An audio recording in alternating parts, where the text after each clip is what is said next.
क्या? मम्मा, जीरा किधर है? क्या हुआ? क्या हुआ? क्या चाहिए? जीरा चाहिए, आप इसमें डालना है, नहीं मिल रहा है। ये रहा, सामने तो पड़ा है। अरे हाँ, मिल गया। माँ, बोलती हूँ ना मैं आपसे, मुझसे खाना मत बनवाया करो, अंधी हो जाऊंगी मैं एक दिन।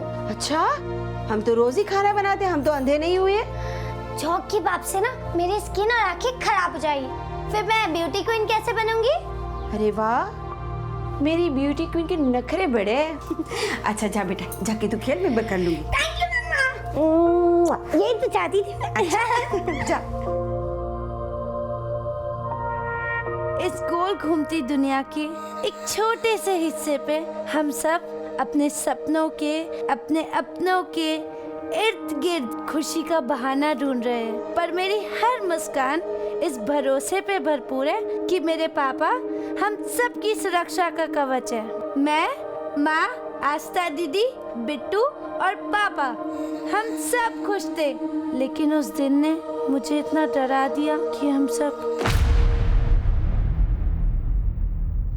अरे यार शालिनी, स्कूल में एनुअल स्पोर्ट्स फिर से शुरू हो गए। अब बिट्टू भी उसमें पार्टिसिपेट कर रहा है। अब तो हमें स्कूल से अकेले ही घर पे जाना पड़ेगा। ये तो अच्छा है ना, स्पोर्ट्स के चक्कर में हमारी जल्दी छुट्टी हो गई, क्योंकि हमने पार्टिसिपेट ही नहीं किया। अगर पार्टिसिपेट करना भी है ना, तो स्कूल वाले कोई ब्यूटी कॉन्टेस्ट करते तो करते। इतने सुंदर कपड़े, इतने सुंदर बाल, और पता है मैं ऐसे जलती। अरे सपने देखना छोड़ दे प्रिया, हमारे स्कूल में कभी ब्यूटी कॉन्टेस्ट तो होगा ही नहीं। क्यों नहीं होगा? इस साल स्कूल में हेड बॉय मैं ही बनने वाला हूँ, तो स्कूल कमेटी से बात करके ब्यूटी कॉन्टेस्ट ऑर्गेनाइज करने के लिए बोल दूंगा। चल प्रिया, मेरा घर तो आ गया, अब तू अपने घर जाएगी या मेरे घर रुकेगी? नहीं यार, आज आस्था दीदी घर आ रही है, तू जा, मैं चली जाऊंगी। ठीक है, पर जंगल में संभल कर जाना, जंगल में भालू भी है और तुम्हारे पीछे कचालू भी। चल जा, बाय।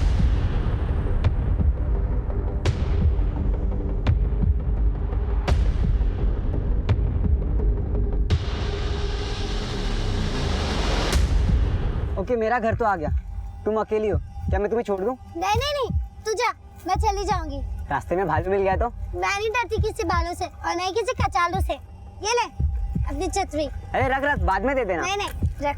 ओके, जा, मैं जा रही हूँ, बाय बाय।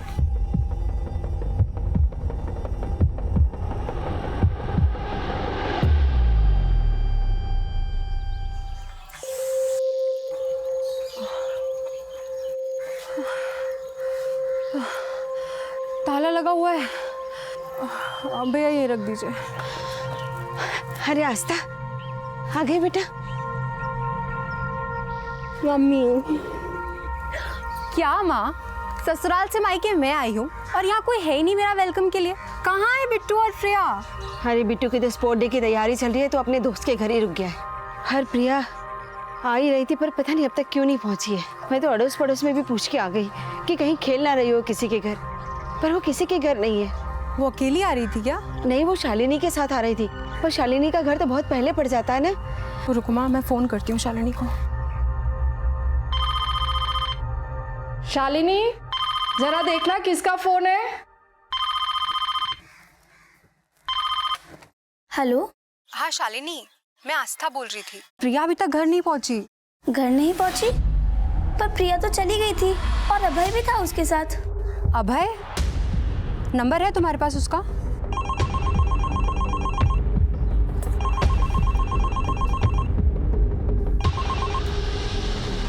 हेलो हेलो अभय बेटा, मैं प्रिया की माँ बोल रही हूँ। शालिनी ने बताया कि तुम प्रिया के साथ आ रहे थे, पर प्रिया अभी तक घर नहीं पहुंची है।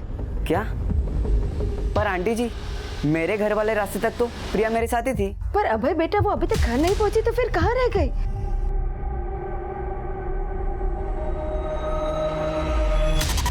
क्या मैं? I love you. क्या तुम मेरी गर्लफ्रेंड बनोगी?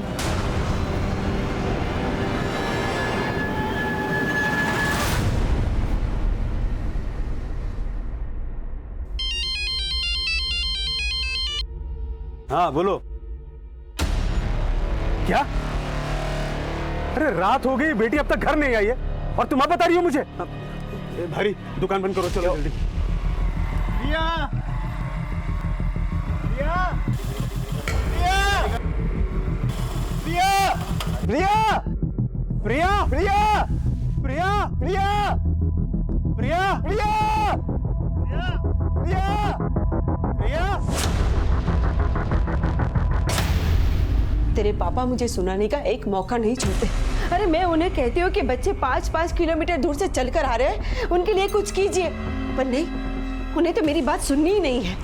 माँ, पापा से जितना बनता है वो करते हैं, और मैं भी तो स्कूल से अकेली आती जाती थी। क्या मुझे कभी कुछ हुआ? अरे बेटा, अनहोनी कहकर नहीं आती है, पर तू ये बात नहीं समझेगी। हे माँ पहाड़ों वाली, मेरी प्रिया की रक्षा करना, मेरी प्रिया की रक्षा करना। सब मेरी बच्ची खो गई है। सब प्लीज प्लीज इसे ढूंढ दीजिए। सब क्या हुआ आपकी बेटी को? सोलन की स्कूल में पढ़ती है और रोज जंगल के रास्ते से हमारे टिकड़ी गांव पहुंचती है, अभी तक आई नहीं है साहब। मिश्रा, फॉरेस्ट वालों को इन्फॉर्म करो, उनसे क्या बच्चे को ढूंढे। आप चलिए मेरे साथ। हाँ चलिए साहब। प्रिया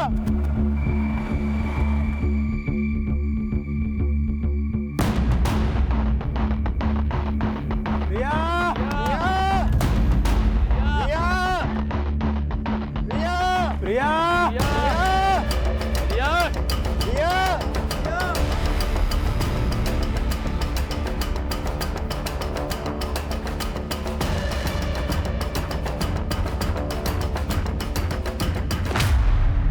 रात भर प्रिया की तलाश जारी रही, लेकिन सुबह तक कुछ पता नहीं चला। पुलिस ने प्रिया के दोस्त शालिनी और अभय से भी पूछताछ की, लेकिन ये पूछताछ महज औपचारिकता बनकर रह गई। और जल्द ही एक सूचना सामने आई।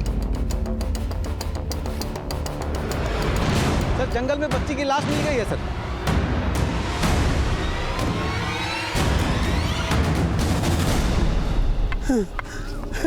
प्रिया, मेरी बच्ची, छोड़ो मुझे, मेरी बच्ची।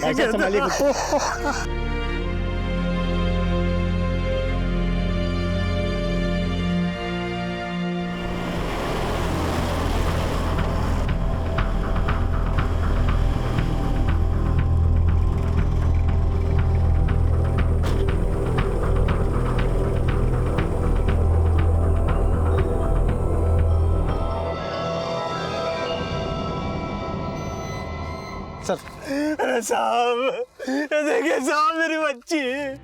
सर, जब ये बॉडी मिली इसके बदन पे एक भी कपड़ा नहीं था। लगता है मर्डर से पहले रेप किया गया है बच्ची के साथ।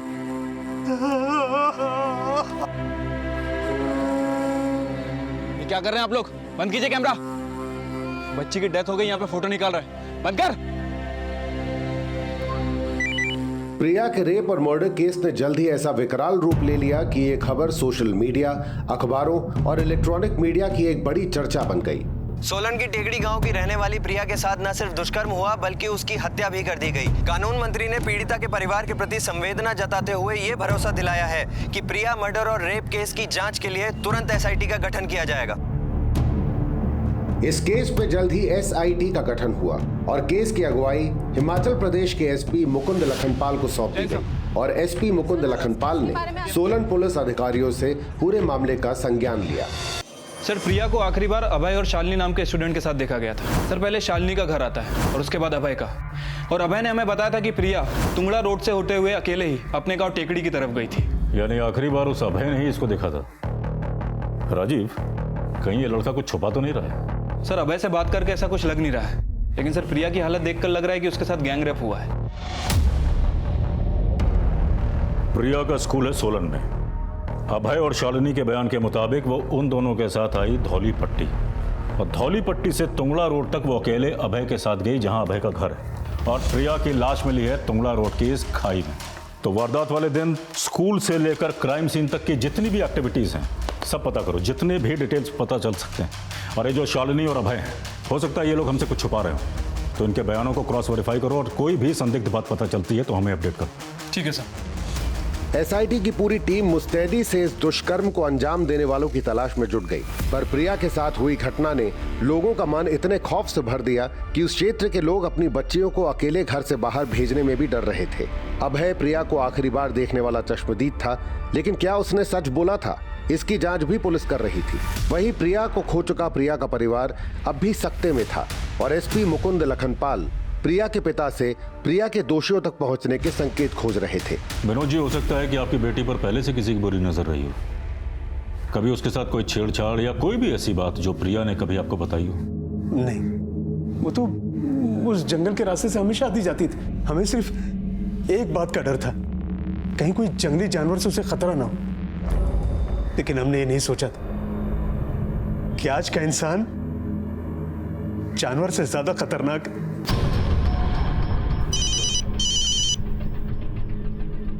हाँ राजीव, बोलो। सर, टुंगड़ा रोड, जिस रास्ते से प्रिया अपने घर की तरफ जा रही थी सर, उसी रास्ते पे आगे अभिषेक का गोडाउन पड़ता है।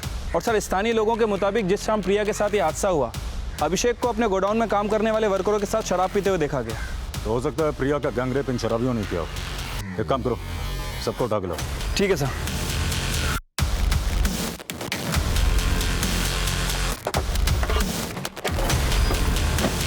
नाम क्या तेरा? बीजू साहब।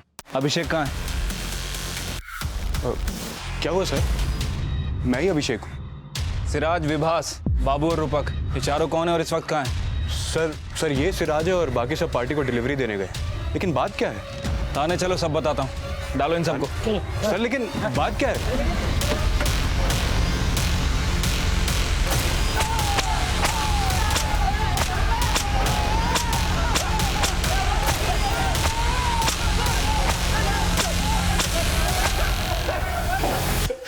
बोल। सर, हम मानते हैं कि कल हम सब साथ में थे, लेकिन ना मैंने कुछ किया है और ना ही मेरे वर्कर्स ने।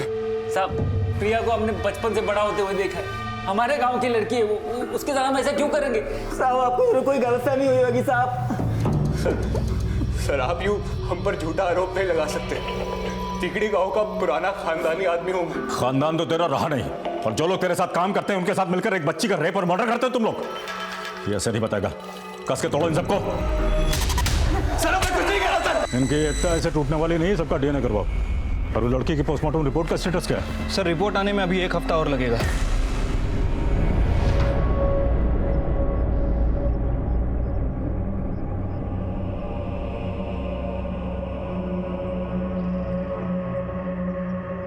कुमुद, कुमुद चल अंदर चल। अरे नहीं आएगी प्रिया अब। कुमुद, कुमुद रो ले, रो ले, वरना ये अंदर का जख्म नासुर बन जाएगा। बोलती हूँ ना मैं आपसे, मुझसे खाना मत बनवाया करो। झोंक की बाप से ना मेरी स्किन और आंखें खराब हो जाएगी, फिर मैं ब्यूटी क्वीन कैसे बनूंगी?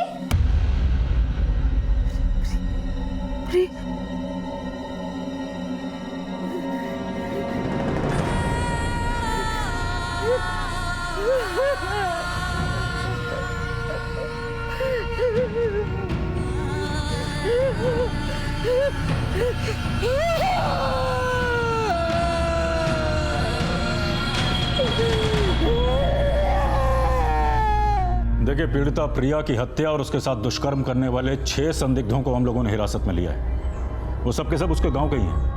ये भी सामने आया है कि अक्सर प्रिया स्कूल से घर वापस जाते वक्त अभिषेक टेहरी की जीप से लिफ्ट लिया करती थी। वारदात वाले दिन ये अभिषेक टेहरी और उसके 5 कर्मचारी टुंगड़ा रोड के पास शराब पीते हुए नजर आए थे। और हमें पक्का यकीन है कि वारदात वाली शाम पहले इन लोगों ने पीड़िता प्रिया को लिफ्ट दी अपनी जीप में, फिर जंगल के बीच ले जाकर उसके साथ दुष्कर्म किया और उसकी हत्या कर दी। पुलिस डिपार्टमेंट को पीड़िता और उसके परिवार के साथ पूरी सहानुभूति है और हम उसके दोषियों को कड़ी से कड़ी सजा दिलाने के लिए प्रतिबद्ध हैं। हम उन 6 लोगों का डीएनए टेस्ट भी करवा रहे हैं और बहुत जल्द उन्हें अदालत में पेश किया जाएगा।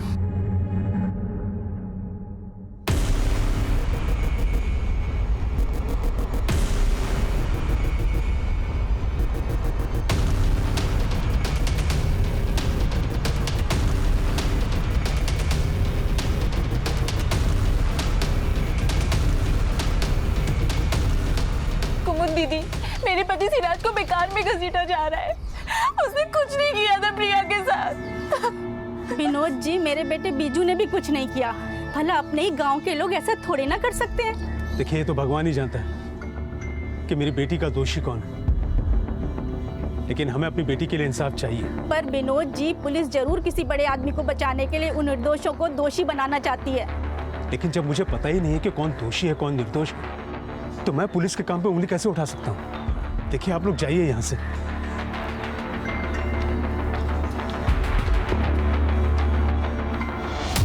सर इन सब की एकता टूटती हुई नजर आ रही है। हालांकि सर उन्होंने कबूल नहीं किया है कि प्रिया का मर्डर और रेप उन्होंने ही किया है। लेकिन सर जब हम इनका डीएनए टेस्ट करा के इन्हें थाने रिटर्न ला रहे थे तो वो लोग आपस में लड़ने लगे और एक दूसरे पर इल्जाम लगाने लगे कि ये सब तेरी वजह से हुआ, तेरी वजह से हुआ। हटो। बीजू, साले तेरी वजह से मैं सब झेलना पड़ रहा है। मेरी वजह से? क्या बोल रहा है बे सिराज? कोठे पे कौन जाता था? चल किसको लगी थी? कमीने साले, खुद की बीवी तो संभालता नहीं है, मुझे बोल। एक काम करो, इन सबको एक ही लॉकअप में बंद करो और ऑब्जर्व करो। हो सकता है डीएनए टेस्ट की रिपोर्ट आने से पहले इनका कबूलनामा आ जाए। ठीक है सर।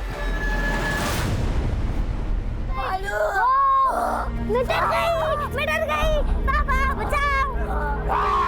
मैं शेर हूँ।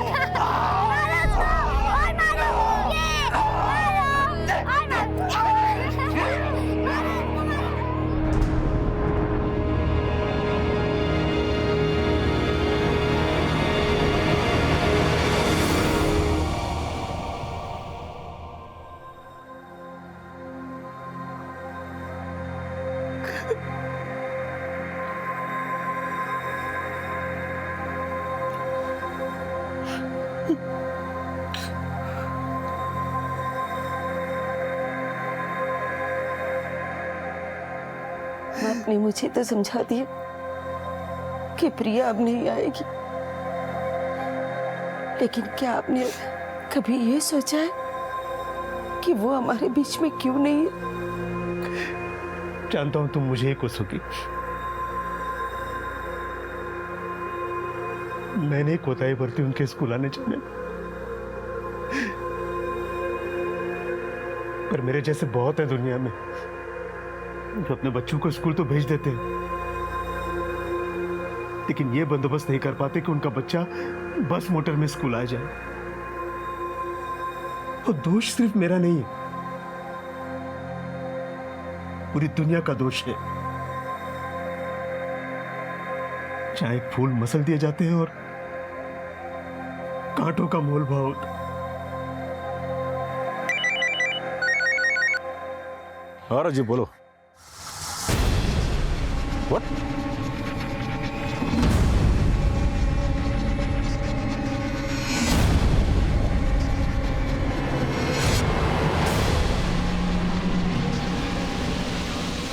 Go.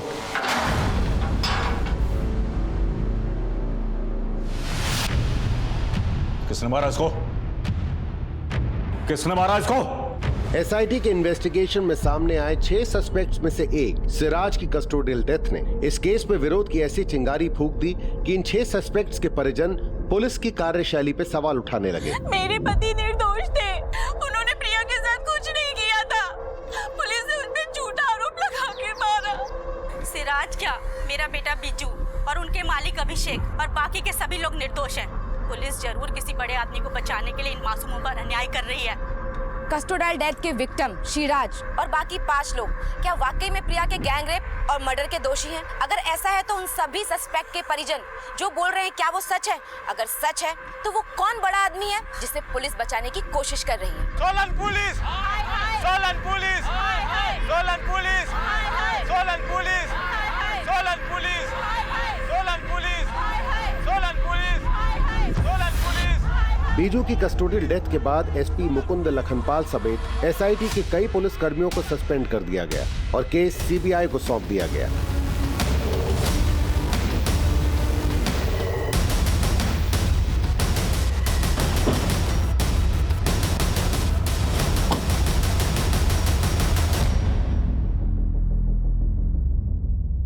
सर, प्रिया गैंगरेप और मर्डर केस के 6 संदिग्धों में से एक सिराज की कस्टोडियल डेथ की एसआईटी ने जो रिपोर्ट दी थी उसमें लिखा है कि सिराज का बाकी 5 सस्पेक्ट से झगड़ा हुआ था और जब ये झगड़ा हुआ उस वक्त ड्यूटी कर रहा कांस्टेबल टॉयलेट गया था और जब वो वापस आया तब तक सिराज मर चुका था।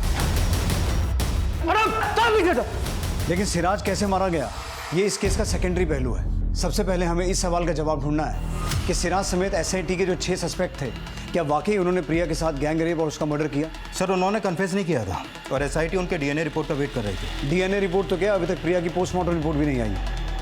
Light the examining doctors, I need her postmortem report as soon as possible. जी सर। और रही बात इन 5 सस्पेक्ट्स की, तो इनसे सच उगलवाने के लिए डीएनए टेस्ट की रिपोर्ट का इंतजार हमें भी नहीं करना चाहिए। सिराज को मार के तुमने ये तो साबित कर दिया कि तुम लोग मर्डर तो कर सकते हो, अब प्रिया को मारने से पहले उसके साथ क्या क्या किया था ये बताओ। सर हम तो शुरू से ही बोलते आ रहे हैं कि हमने प्रिया के साथ कुछ भी नहीं किया और ना ही हमने सिराज को मारा। सर सिराज तो पहले से ही बेचारा बहुत परेशान था और गुस्से में इधर उधर टहल रहा था और उसका पैर फिसल गया। सिराज!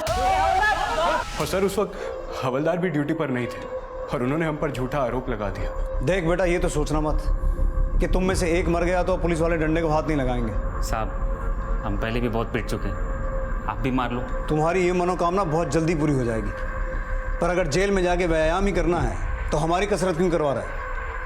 जो सच है वो उगल दो, क्योंकि मुझे ये केस बहुत जल्दी क्लोज करना है। सर हमें भी बहुत जल्दी है कि कब आप हम पर विश्वास करें और हमें यहाँ से बाहर करें। सर रस्सी जल गई पर बल नहीं गई, या फिर मगरमच्छ के आंसू, क्या अप्लाई करें इन पे? इंसाफ में भले देर हो जाए, अंधेर नहीं होना चाहिए। केस कोई भी हो, ये मुहावरा हर केस में एप्ट बैठता है। और इस केस की जड़ में उतरने के लिए हमें उस दिन से शुरुआत करनी होगी जब प्रिया अपने दोस्त शालिनी और अभय के साथ स्कूल से आ रही थी। शालिनी ने बताया कि उसने प्रिया को अभय के साथ छोड़ा था और अभय ने बोला कि उसने प्रिया को उसके घर वाले रास्ते पे छोड़ा था। पहले इन दोनों बच्चों को टटोलते हैं, देखते हैं कि अंजाम से पहले गुनाह का बीज कहाँ से अंकुरित हुआ। सर शालिनी कालिंदी गांव में रहती है और अभय तुंगला रोड के पास रहता है। इनके घर का रास्ता नापने से पहले हमें प्रिया के घर वालों से मिलना चाहिए, शायद उनसे मिलकर हमें सही रास्ता मिल जाएगा। Right sir.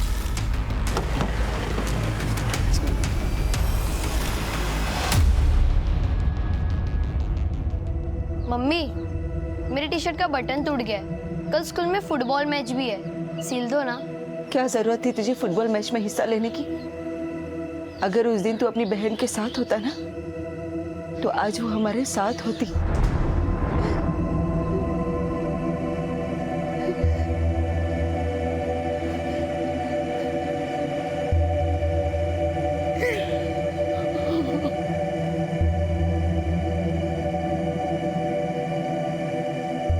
ओ फुटबॉलर, जंप करना ना मुझे भी आता है। 200 करने नॉन स्टॉप, तेरे गोल करने से कम मुश्किल नहीं है। तुझे तो धूल मिट्टी पसंद नहीं है ना, फिर क्यों नंगे पैर रस्सी कूद रही है? पागल, रस्सी कूदने से ना हाइट बढ़ती है और मिस वर्ल्ड बनने के लिए ना लंबी हाइट की जरूरत है, समझा? अरे लेकिन तू मिस वर्ल्ड बनेगी कब? अभी 16 क्यों ना, जब 18 के जाऊंगी तब। काउंटडाउन शुरू। अरे पहले पापा से तो पूछ ले कि वो तुझे मिस वर्ल्ड बनाएंगे या नहीं। तुझे फुटबॉलर बना सकता हूँ तो प्रिया को मिस वर्ल्ड नहीं बना सकता? वेरी गुड बेटा, वेरी गुड। हाँ कितना हुआ? 125, 126, 120। आउट हो गई, आउट हो गई, आउट हो गई।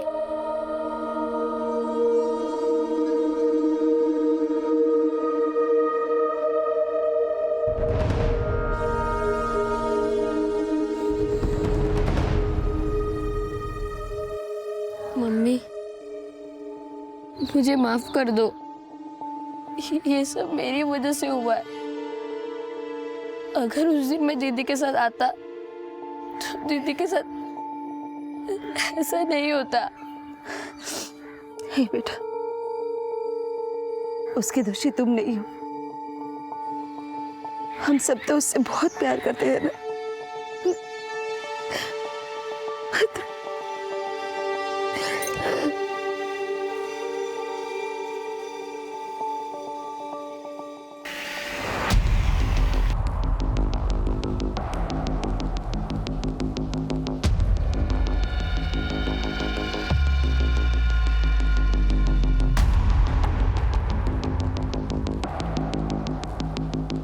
प्रिया के साथ जो कुछ भी हुआ था वो या तो प्रिया जानती थी या उसके दोषी, लेकिन प्रिया को आखिरी बार सही सलामत उसके दोस्तों ने देखा था, शालिनी और अभय ने। तो आपको कभी भी ऐसा लगा कि वो दोनों बच्चे आपसे कुछ छुपा रहे हैं? नहीं, हमें तो कभी ऐसा लगा नहीं। और फिर वो बच्चे भला हमसे कुछ क्यों छुपाएंगे? देखिए विनोद जी, बच्चे अक्सर वही बोलते हैं जो उन्हें बोलने के लिए कहा जाता है, और प्रिया से जुड़ी हर बात को जानना हमारा फर्ज है। एक खुली हुई किताब की तरह थी हमारी बेटी, उसने हमसे कभी कुछ छुपाया नहीं। और पुलिस तो बोल रही थी कि प्रिया के साथ अभिषेक और उसके कर्मचारियों ने। पर आप देखिए, वो लोग अभी भी शक के दायरे में हैं, लेकिन आपकी बेटी को इंसाफ दिलाने के लिए हम हर दायरा तय करना चाहते हैं।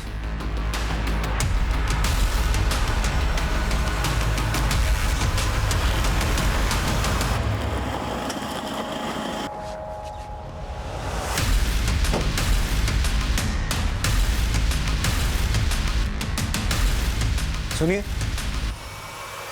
शालिनी। जी सर, मैंने पहले भी बोला था सबको कि प्रिया मेरे साथ मेरे घर तक ही थी और उसके बाद वो अभय के साथ चली गई थी। बेटा हम आपसे सिर्फ इतना जानना चाहते हैं कि अभय और प्रिया कैसे दोस्त हैं। मेरा मतलब है अभय प्रिया के साथ कुछ। नहीं सर, वो तो प्रिया से प्यार करता था। लेकिन ये बात हमें पहले किसी ने बताई नहीं। आपने ये बात पुलिस को बताई थी? नहीं, पर वो सब अभय पे शक कर रहे थे और मैंने इस बारे में अभय से बात भी की थी। अभय सच सच बता, प्रिया को भालू ने गायब किया है या तू कुछ छिपा रहा है? पागल हो गया शालिनी, मैं प्रिया से प्यार करता हूँ और मैंने उसके साथ ऐसा कुछ भी नहीं किया। लेकिन तूने उसको घर तक क्यों नहीं छोड़ा? मैंने बोला था उसको, लेकिन वो सुनती ही कहाँ है किसी की। ओके मेरा घर तो आ गया, तुम अकेली हो, क्या मैं तुम्हें छोड़ दूँ? नहीं नहीं नहीं, तू जा, मैं चली जाऊंगी। मैंने सोचा भी था कि उसके पीछे पीछे चला जाऊं, लेकिन काश में चला गया होता तो ये सब नहीं होता। बेटा आपने बताया कि अभय प्रिया को पसंद करता था, लेकिन क्या प्रिया अभय को पसंद करती थी? पसंद तो करती थी, लेकिन प्रिया ने मुझे कभी नहीं बताया कि अभय ने उसे प्रपोज किया था। सर मैंने उस दिन प्रिया को पहली बार प्रपोज किया था, उसके बाद तो वो शालिनी को कैसे बताती? मतलब तुम्हारे पहली बार प्रपोज करने के बाद ही प्रिया के साथ ये सब हो गया। और अब तो हम प्रिया से ये बात कंफर्म भी नहीं कर सकते कि उसने तुम्हारा प्रपोजल एक्सेप्ट किया था या डिनाई किया था। नहीं सर, उसने डिनाई नहीं किया था, एक्सेप्ट किया था। प्रिया, प्रिया, रुको प्रिया, क्या मैं तुम्हें पसंद नहीं हूँ?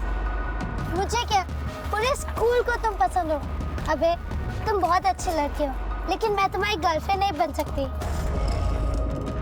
ओके ठीक है, गर्लफ्रेंड नहीं तो फ्रेंड तो बन सकते हो ना? वो तो मैं हुई, लेकिन वो वाला गर्लफ्रेंड बॉयफ्रेंड वाला नहीं।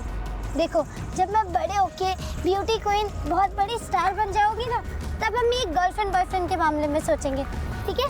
तब तक के लिए हम BF नहीं BFF होंगे, बेस्ट फ्रेंड फॉरएवर, ठीक है? अबे कुछ छुपा नहीं रहे ना? नहीं सर, मैं कुछ नहीं छुपा रहा हूँ।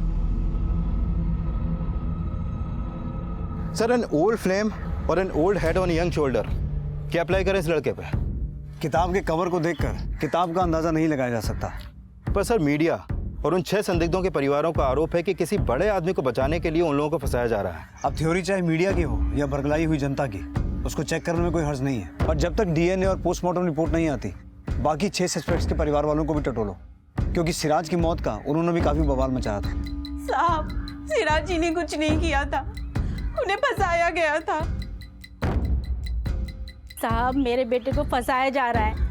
जिस शाम प्रिया के साथ ये सब कुछ हुआ, वो मुझे अस्पताल लेकर गया था। लेकिन उस शाम तो आपके बेटे को अभिषेक और उसके दोस्तों के साथ शराब पीते हुए देखा गया था, और आप कह रही हैं? मैं मानती हूँ वो वहाँ गया था, लेकिन फिर वो मेरे पास वापस आ गया था और उसके बाद मुझे अस्पताल लेकर गया था।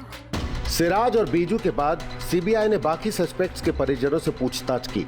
वहीं इस केस में अभय और उसके पिता की भूमिका को भी टटोला जा रहा था। प्रिया को खो चुका उसका परिवार इस मुश्किल परिस्थिति से उबरने का प्रयास कर रहा था, लेकिन प्रिया के साथ क्या इंसाफ होने वाला था, ये अब भी जांच का विषय बना हुआ था। सर, ये प्रिया की पोस्टमार्टम रिपोर्ट, इस रिपोर्ट के मुताबिक उसकी मौत उसी शाम हुई जिस दिन उसे शालिनी और अभय के साथ देखा गया। सर, प्रिया का लेफ्ट हैंड और लेफ्ट लेग दोनों फ्रैक्चर किया गया था और उसकी मौत दम घुटने से हुई थी। सर, इस रिपोर्ट में सबसे चौंकाने वाली बात यह सामने आई है कि प्रिया के साथ गैंगरेप नहीं हुआ था। प्रिया की बॉडी से सिर्फ एक ही DNA सैंपल मिला था, यानी उसका रेप सिर्फ एक ही इंसान ने किया था। लेकिन उन 6 में से कौन एक? सिराज या बाकी 5 में से कोई एक? सर, ये तो उन 6 की DNA रिपोर्ट आने से ही क्लियर होगा। लेकिन सर, बीजू के बारे में पता चला है कि उसका सेक्स वर्कर्स के यहाँ आना जाना था। DNA टेस्ट की रिपोर्ट कब तक आएगी? सर, 4-5 दिन और लग जाएंगे। प्रिया की पोस्टमार्टम रिपोर्ट ये थ्योरी बना रही है कि प्रिया का रेप और मर्डर बीजू के हाथों हुआ, लेकिन बीजू के साथ साथ उन 5 को भी SIT उठा के लेके आई। सिराज ने भी पहले बीजू को ब्लेम किया था। बीजू, साले तेरी वजह से हमें सब झेलना पड़ रहा है। उसके बाद सिराज की कस्टोडियल डेथ और SIT की ये रिपोर्ट कि उन 5 ने मिलकर सिराज को मारा। इसका मतलब ये भी हो सकता है कि सिराज का इस कांड में कोई हाथ हो ही ना, लेकिन उन 5 को ऐसा लगा कि सिराज उनके बारे में कुछ जानता है और वो मुंह खोल देगा, इसलिए पहले उनका झगड़ा हुआ और झगड़ा हत्या में तब्दील हो गया। विक्रांत, उन 5 को नार्को टेस्ट करवाने की तैयारी करो। मुझे ऐसा लगता है कि DNA टेस्ट की रिपोर्ट आने से पहले ही प्रिया के रेप, मर्डर और सिराज की कस्टोडियल डेथ का राज सामने आ जाएगा। Okay sir.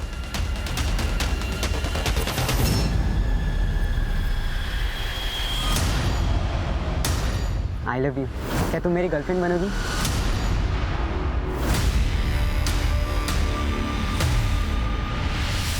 सात मार्च की शाम तुम, अभिषेक, सिराज, बाबू, रोपक, विभास कहाँ शराब पी रहे थे? टुंगड़ा रोड के पास। उस शाम प्रिया भी टुंगड़ा रोड से जा रही थी, देखा था उसको?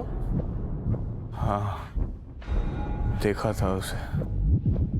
वो उसी रास्ते से जा रही थी। प्रिया के साथ क्या किया? लिफ्ट दी थी ना उसको जीप में? नहीं, लिफ्ट नहीं दी थी हमने। वो चली गई थी, लेकिन फिर बीजू गया था।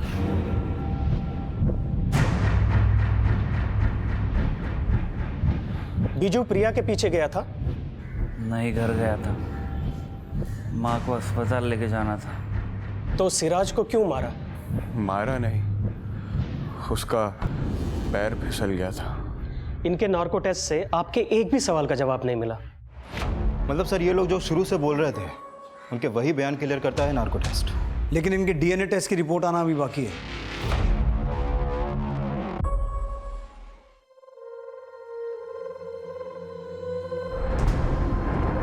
ज्यादा मेकअप मत कर देना।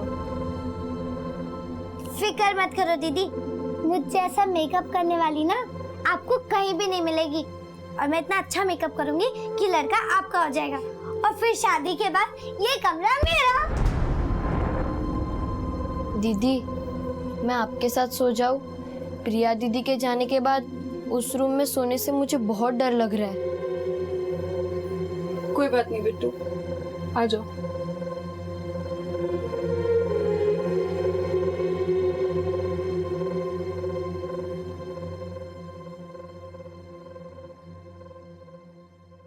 सर, ये क्राइम सीन की फुटेज, प्रिया की बॉडी इस स्पॉट पर मिली है और उसकी पोस्टमार्टम रिपोर्ट के मुताबिक उसकी मौत शाम को हुई थी, अंधेरा होने से पहले।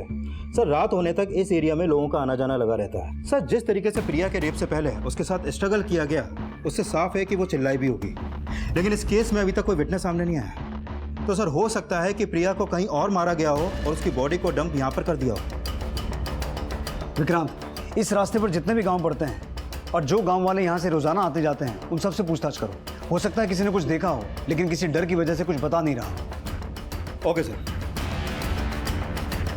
प्रिया रेप और मर्डर केस में एसआईटी की इन्वेस्टिगेशन उन 6 सस्पेक्ट्स को आरोपी मानने की संभावना पर रुक गई थी, लेकिन उन 6 लोगों को अपराध करते हुए किसी ने विटनेस किया था या नहीं, ये एसआईटी पता नहीं लगा पाई थी। सीबीआई क्राइम सीन के आसपास रहने वाले लोगों से पूछताछ करके 7 मार्च की शाम प्रिया के साथ हुए अपराध के विटनेसेस ढूंढ रही थी, और इस बीच उन 6 सस्पेक्ट्स की डीएनए रिपोर्ट आई, जिसमें से एक की कस्टोडियल डेथ हो चुकी थी। सर, उन 6 लोगों की डीएनए रिपोर्ट, सर, उन 6 लोगों में से किसी का भी डीएनए प्रिया की बॉडी पे मिले डीएनए से मैच नहीं करता है। यस सर, प्रिया का रेप और मर्डर करने वाला कोई और ही है, जिसको ढूंढने के लिए फिर से नए मुर्गे और नए मुहावरे जोड़ने होंगे sir. What about Abhay? Sir, मुझे नहीं लगता कि अभय होगा, क्योंकि प्रिया की बॉडी पर मिले डीएनए को फिर से एग्जामिन करने के बाद सामने आया कि जिसने भी प्रिया का रेप किया उसकी उम्र 25 से 32 साल के बीच की होगी। 25 से 32, यानी कि अब ये हमारा सर्च क्राइटेरिया होगा। विक्रांत, टिकरी और आसपास के गांव और ज़रूरत पड़े तो पूरे डिस्ट्रिक्ट में सर्च करो। सभी पुलिस स्टेशन की मदद लो। 25 से 32 साल की उम्र के जितने भी लोग हैं, सबके ब्लड सैंपल लो और उन्हें प्रिया की बॉडी पे जो डीएनए मिला था उसके साथ मैच करवा के देखो। और हाँ, 25 से 32 साल की उम्र के जितने भी लोकल क्रिमिनल्स हैं, सबको तोड़ो।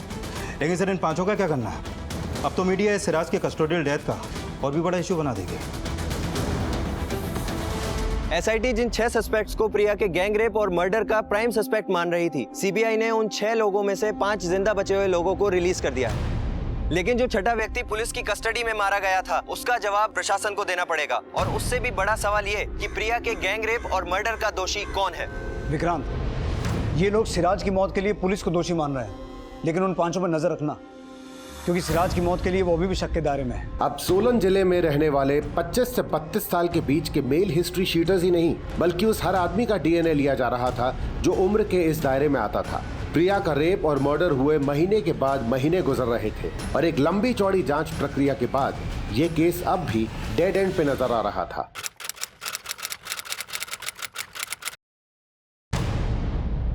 ये पता चला ये फोन नंबर सर। इसका? नहीं सर। प्रिया के गांव और आसपास के एरिया के 25 से 32 साल के लगभग 250 लड़कों के डीएनए टेस्ट करवाया, लेकिन इसमें से एक का भी डीएनए प्रिया की बॉडी पे मिले डीएनए से मैच नहीं करता है।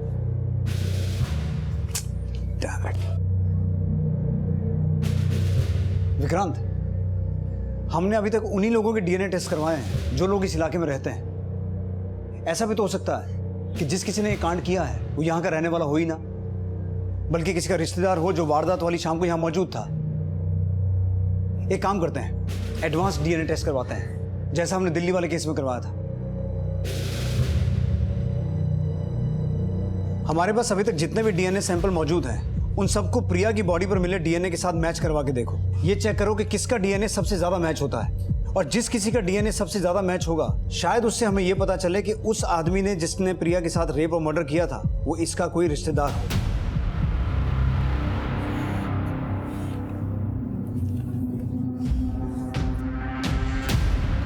ओके, मेरा घर तो आ गया। तुम अकेली हो क्या? मैं तुम्हें छोड़ दूं? नहीं नहीं नहीं, तू जा, मैं चली जाऊंगी। रास्ते में भालू मिल गया तो? मैं नहीं डरती किसी भालू से और नहीं किसी कचालू से। मैं तुम्हें नहीं बचा पाया प्रिया। एडवांस डीएनए करके सीबीआई अब एक ऐसी कोशिश कर रही थी जो अंधेरे में तीर चलाने जैसा था, और इस केस को नतीजे तक ले जाने के लिए अभी और भी मशक्कत बाकी थी। सर, जिन 250 लोगों का डीएनए टेस्ट किया गया था उसमें से एक का डीएनए प्रिया की बॉडी पर मिले डीएनए से 30% तक मैच करता है। कौन है वो? केशव चैनल, टिकड़ी गांव का ही रहने वाला। जी देखिए सर। यानी कि इस बात के पूरे चांसेस हैं कि जिस आदमी ने प्रिया का रेप और मर्डर किया वो इस केशव चैनल का रिश्तेदार हो सकता है। इसके खानदान के सभी मर्दों की कुंडली निकालो और ये पता करो कि जिस शाम प्रिया का मर्डर और रेप हुआ इसका कौन सा रिश्तेदार इस एरिया में मौजूद था। Okay sir.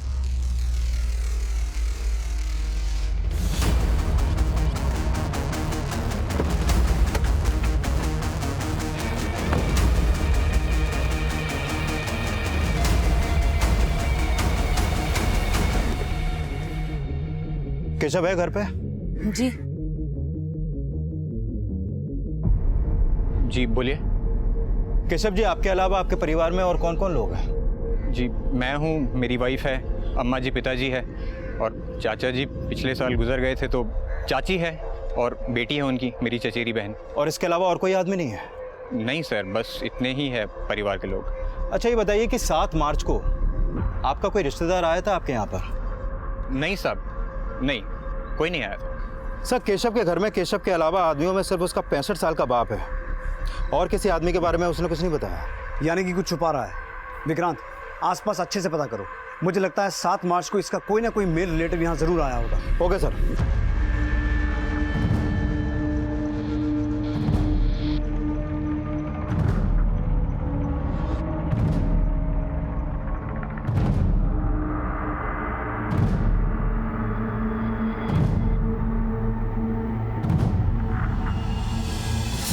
सर, ये सुनील चैनल है, केशव का चचेरा भाई। केशव के पड़ोसियों ने इसका केस बनवाया, तो मैंने इसकी सारी डिटेल्स निकाली है। कई सालों से ये दिल्ली में था। 2016 में अटेम्प्ट टू मर्डर के केस में अंदर गया। कुछ टाइम बाद इसे बेल मिली और बेल मिलते ही फरार हो गया। दिल्ली पुलिस भी इसे ढूंढ रही है सर। तो 7 मार्च जिस शाम प्रिया का रेप और मर्डर हुआ ये सोलन में था? यस सर, केशव के पड़ोसियों से इन्फॉर्मेशन मिली है। इसका मतलब है केशव के घर वाले तो नहीं बताएंगे कि ये सुनील अभी कहाँ है। एक काम करो विक्रांत, केशव के घर के सभी सदस्यों के फोन सर्विलेंस पर डालो। हो सकता है ये सुनील किसी के टच में हो, और अपने सोर्सेज से ये पता लगाने की कोशिश करो कि ये सुनील इस वक्त कहाँ हो सकता है। Okay sir.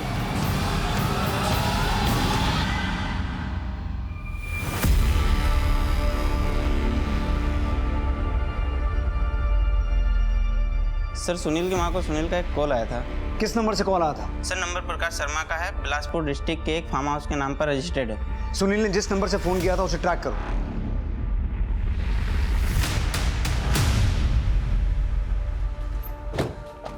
क्या हुआ? ये सुनील चलन कहाँ है? सब सुनील चलन तो यहाँ नहीं है। अंदर जाके चेक करो। साहब, वो हमारे इधर दिहाड़ी मजदूरी करता था। कहाँ माँ बीमार है और छोड़कर चला गया। और ये प्रकाश शर्मा कौन है? मैं ही प्रकाश शर्मा हूँ। तो उसने तुम्हारे नंबर से यहाँ से कॉल किया? हाँ साहब, मेरे ही नंबर से उसने अपनी माँ को कॉल किया। कितना टाइम पहले निकला है वो?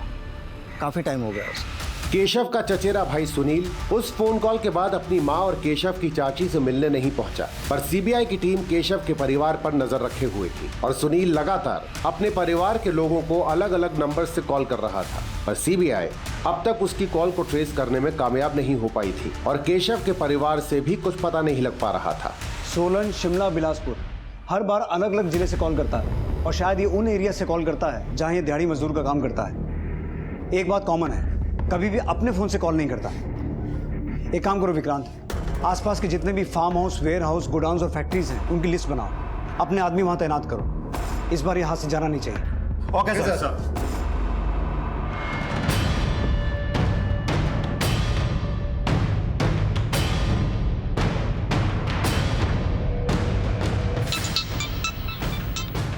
हेलो,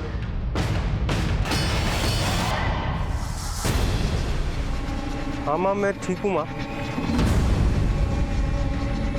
और माँ मैं आऊँगा मिलने तुझसे जल्दी। ठीक है मैं रखता हूँ। धन्यवाद मैनेजर साहब, चलते हैं।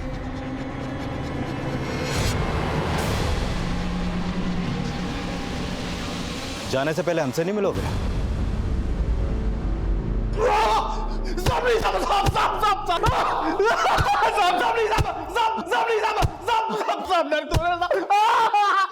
विक्रांत, अब सच सच बोल, उस दिन क्या हुआ था? साहब उस शाम को ना मैंने उस लड़की को देखा था साहब। उसे देखते ही मेरा मन मचल गया था साहब। तेरा मन मचल गया था, लेकिन उस मासूम बच्ची पर उस वक्त क्या बीत रही होगी उसका अंदाजा है तुझे? हाँ?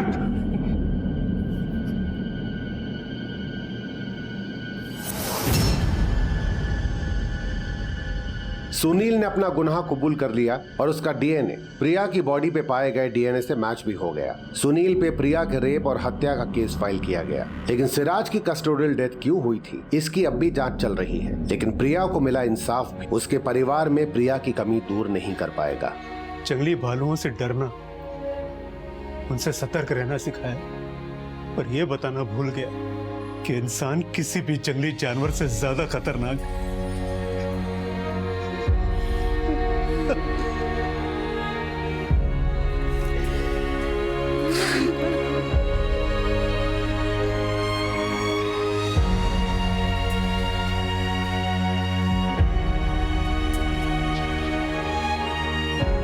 हमारे आज के एपिसोड की दूसरी कहानी। पंजाब नाम सुनते ही लहलहाते खेत, खेतों के परे फलते फूलते उद्योग, हंसते खेलते चेहरे और विकसित शहरों की छवि आंखों के सामने तैर जाती है।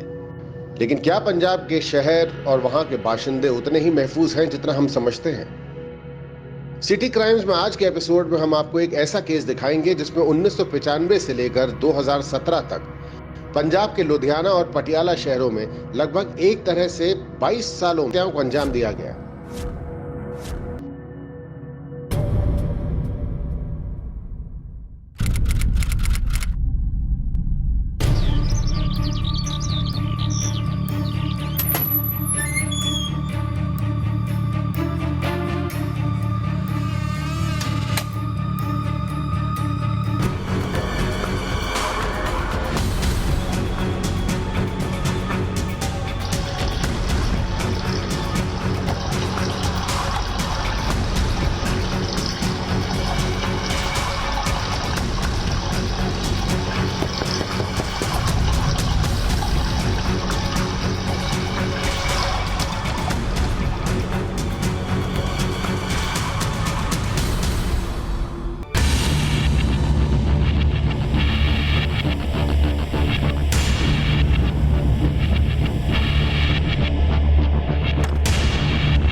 हेलो, सेवक colony police station.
Forensic team को बुलवाओ, बॉडी का पोस्टमार्टम करवाओ।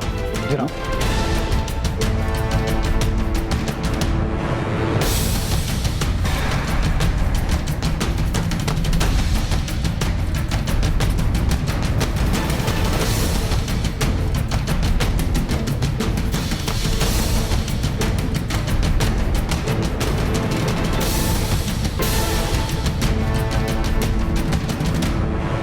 पुलिस स्टेशन फोन आपने किया था? जी सर।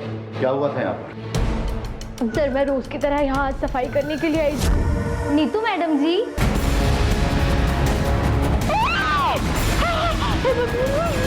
मैडम जी साहब, ये सब देख के मेरे हाथ पैर फूल गए थे, इसके लिए मैंने घबराहट में पुलिस स्टेशन फोन कर दिया। इनके अलावा और कौन कौन रहता है? साहब नीतू मैडम जी के पति। तो अभी वो कहाँ है? साहब वो अभी शहर के बाहर गए हैं, वो घूमने फिरने वाला काम करते हैं, मेडिकल दवाइयों का।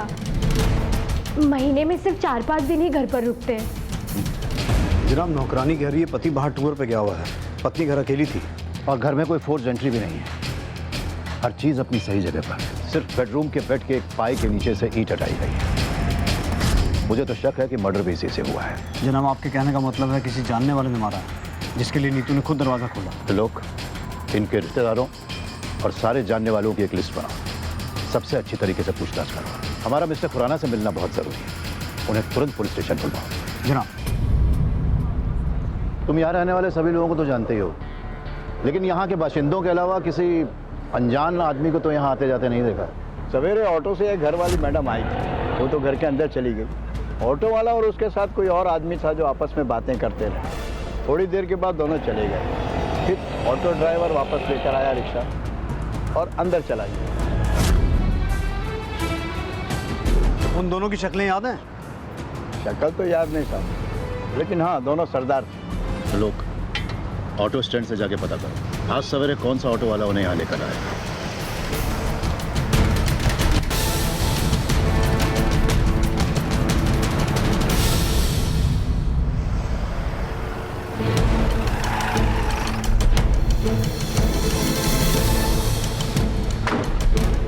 जनाब ये दलजीत खुराना, नीतू खुराना के पति। अंदर ले आइए। मैं अमान हूँ जी, मेडिकल रिप्रेजेंटेटिव। आप दोनों के रिश्ते में कोई दिक्कत थी? 12 साल हो गए सर जी शादी को। इतने टाइम में तो आदत हो जाती दिक्कतों की, और वैसे हम दोनों के बीच कभी कोई दिक्कत रही नहीं। बस उसको एक ही बात से नाराज़गी थी कि मैं महीने में 25 दिन बाहर रहता हूँ। जी तो मेरी मजबूरी हुई, बंदा कमाएगा नहीं तो खाएगा क्या। ठीक है आप जा सकते हो, लेकिन जब तक ये केस सॉल्व नहीं होता हमें बिना बताए शहर से बाहर मत जाना। केस की तहकीकात के लिए आपको दोबारा आना पड़ सकता है। Thank you sir.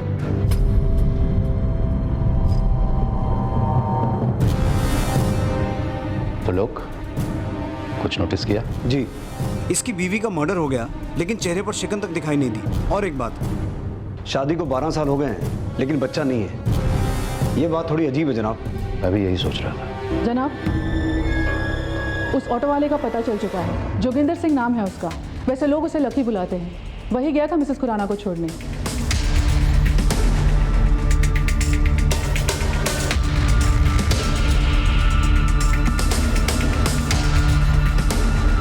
Lucky, O lucky.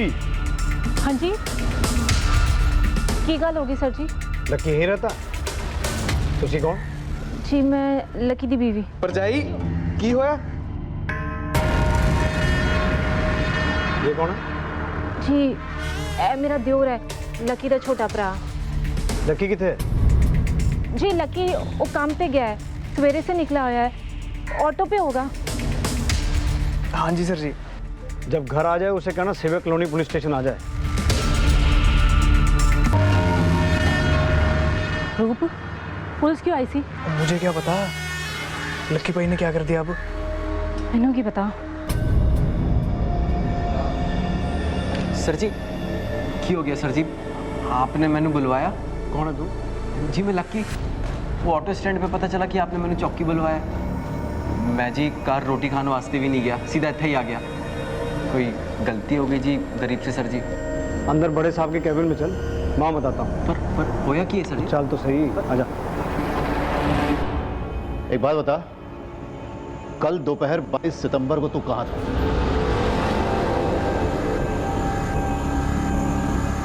Sir जी कल तो याद नहीं आ रहा है ना?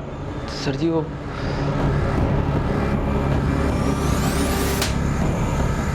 अब याद आया? सेवक नगर कॉलोनी गया था तू अपना ऑटो लेके, गया था कि नहीं? हाँ जी याद आ गया। वो एक मैडम ने छोड़न गया सी, रूप भी तो था साथ में। हाँ जी। यार आगे तक छोड़ दे यार, चल। तेनू दिसदा नहीं गड्डी सवारी बैठी है? और मैंने कौन सा सवारी के ऊपर बैठ के जाना है यार, हमने एक ही जगह जाना है, इनको छोड़ते हुए निकलते। चल चल। सही रोक दो थे। जी मैडम जी।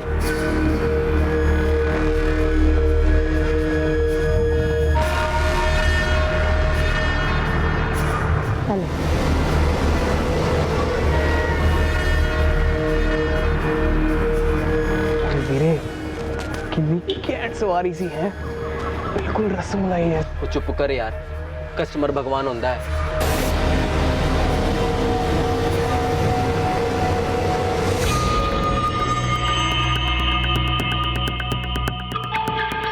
चल वीरे, मजा आ गया। तो तेरी लगता है वो मैडम जी अपने पर्स ऑटो में ही भूल गई यार, वापस देने जाना पड़ेगा। ओ पागल हो गया तू लक्की, वीरे तो गुड लक है, 1 महीने का खर्चा निकल जाएगा। सुन मैं कहता हूँ अभी निकलते हैं, 2-2 लिटिल मारते और फिर पिक्चर। वो तू रहने दे यार, मैनू नहीं करनी किसी दूसरे के पैसे पैश, मैं ये अभी वापस करने जाऊंगा। वो वापस करने जा रहा है तो मैं चले जाता हूँ। सुन भाई, वापस करते हो अगर हल्का सा भी टच हो गया ना, ओए होए, रसमलाई, पानी आ गया मुंह में। फिर शुरू हो गया ना वीरे, पर तू नहीं, मैं वापस देने जाऊंगा। चल तू। ओ यार लक्की जा जाने दे यार, जा तू। लक्की यार बात तो सुन ले। ओ लक्की यार वीरे प्लीज यार, लक्की, ओए लक्की, ओए लक्की, ओ चल मैं नहीं, तू ले रही हूँ मुझे, और बाद में बता दियो स्वाद कैसा था। सर जी मैं उनके घर गया, उनको पर्स दिया, उन्होंने वो जो थैंक यू बोला, और मैं वापस आ गया, बस ये नहीं हुआ सर जी। अच्छा, इतना ही हुआ था? सच बोलेगा या और दूं प्रसादा? मैं दसदा सच, मैं दसदा। सर जी मैं उनके घर गया, उन्होंने दरवाजा खोला, मैंने उनको पर्स दिया, वो तौलिए में थी सर जी, उन्होंने पर्स लिया और उनका तौलिया गिर गया सर जी, मैं बहुत घबरा गया था सर जी। फिर उन्होंने मैंने अंदर खींच लिया सर जी, मैं सच कह रहा हूँ सर जी, मैंने कुछ नहीं किया सर जी, मैंने कुछ नहीं किया। ऐसा ही हुआ था? हाँ जी सर जी। परलोक, क्या लगता है? मस्त राम की कहानियां सुना रहा जनाब, वो भी हम पुलिस वालों को। आप मुझे 10 मिनट का टाइम दो जी, इसके पेट से सच मैं निकलवाता हूँ। मैं सच कह रहा सर जी, मैं सच कह रहा। ना मारो सर जी, क्या था? ना मारो सर जी, सर जी ना मारो सर जी। बोला कुछ? बोलेगा जी, अभी तो सेवा शुरू हुई है इसकी। जनाब,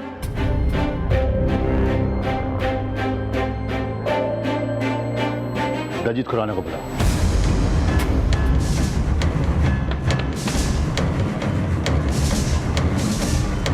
दलजीत, जिस दिन तुम्हारी बीवी का मर्डर हुआ, तुम दोनों डे एंड नाइट लॉज में थे। ये हो कैसे सकता है? या तो तुमने 2 शादियां की, तुम्हारी 2 बीवियां थी, या फिर जिसका मर्डर हुआ वो तुम्हारी बीवी नहीं। सच क्या है मिस्टर खुराना? सर, मेरा अफेयर चल रहा है प्रीति के साथ। उस दिन चंडीगढ़ के डे एंड नाइट लॉन्च में हम दोनों एक साथ थे। मेरी बीवी नीतू नहीं, वो तो यहीं घर में थी। यानी एक्स्ट्रा मैरिटल अफेयर।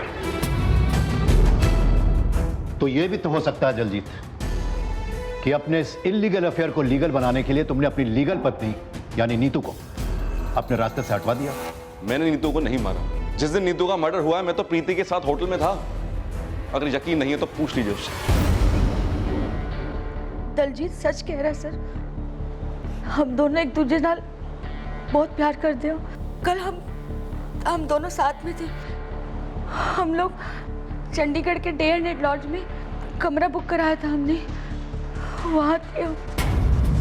जनाब, चंडीगढ़ से लुधियाना आके मिसेस खुराना का कत्ल करके वापस चंडीगढ़ जाना कोई बड़ी बात नहीं है। चंडीगढ़ से लुधियाना का सफर मुश्किल से 1-1.5 घंटे का।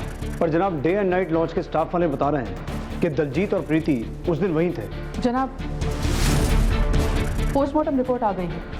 मिसेस खुराना की हत्या चेहरे को बुरी तरह कुचलने से हुई थी और सर के पीछे भी चोट लगी थी।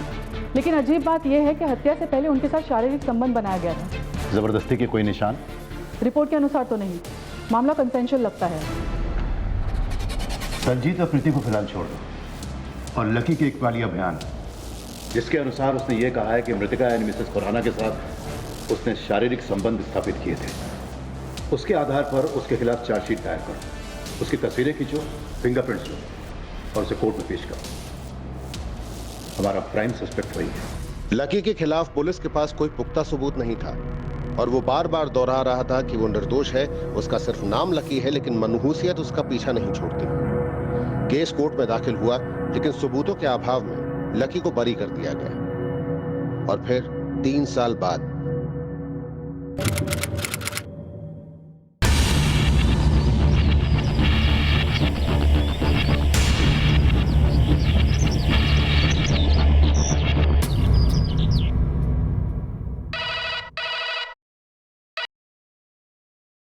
Hello, तेजबाग police station. सर, मेरी बीवी घर से गायब हो गई है और घर में खून के निशान है। हुकुम सिंह। जी जनाब। गड्डी निकालो। जी जनाब। जनाब,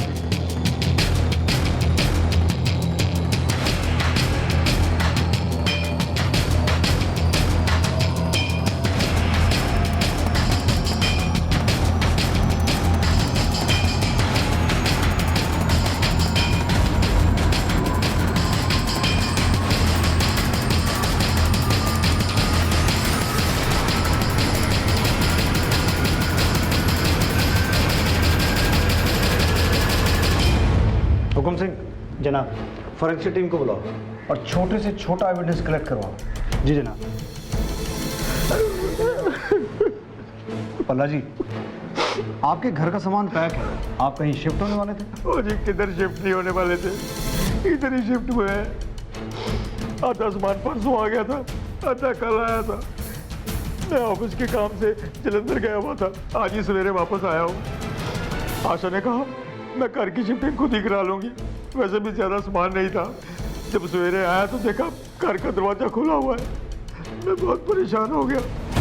मैंने इधर उधर सब जगह उसको ढूंढा और जब मैं बेडरूम के अंदर आया तो देखा वो बेड के नीचे एक ईंट निकली हुई है और ये खून के निशान है। मैं घबरा गया और मैंने आपको फोन कर दिया। हुकुम सिंह। हो सकता है आपसी अनबन का मामला हो, मिसेस बल्ला का खून कर दिया हो और बॉडी को कहीं ठिकाने लगा दिया हो, या हो ये भी सकता है कि मिसेस बल्ला खुद कहीं चली गई हो और ये खून के छींटे वगैरह हमें गुमराह करने के लिए यहाँ छोड़ दिए गए हो। मुमकिन है जनाब, क्योंकि घर में कोई फोर्स एंट्री नहीं हुई है और कोई चोरी या डकैती भी हो, ऐसा भी नहीं लगता। एक काम करो हुकुम सिंह, जिन मजदूरों ने सामान शिफ्ट करवाया था उनका पता लगाओ और उन्हें पूछताछ के लिए थाने बुलाओ।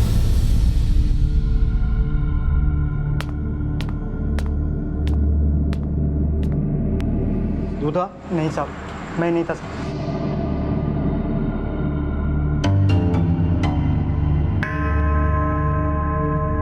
खड़ा हो।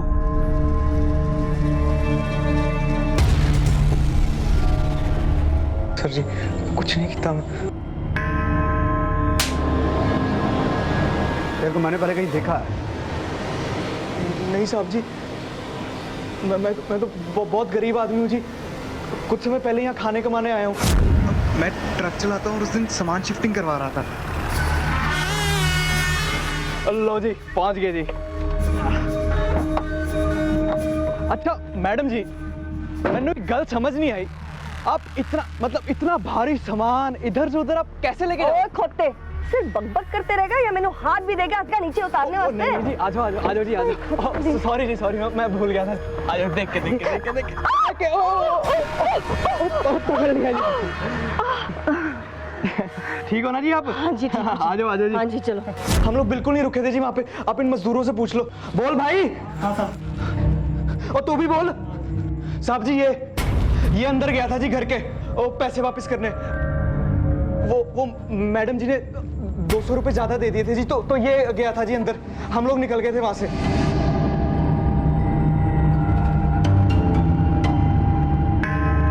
ऊपर देखो, ऊपर देख।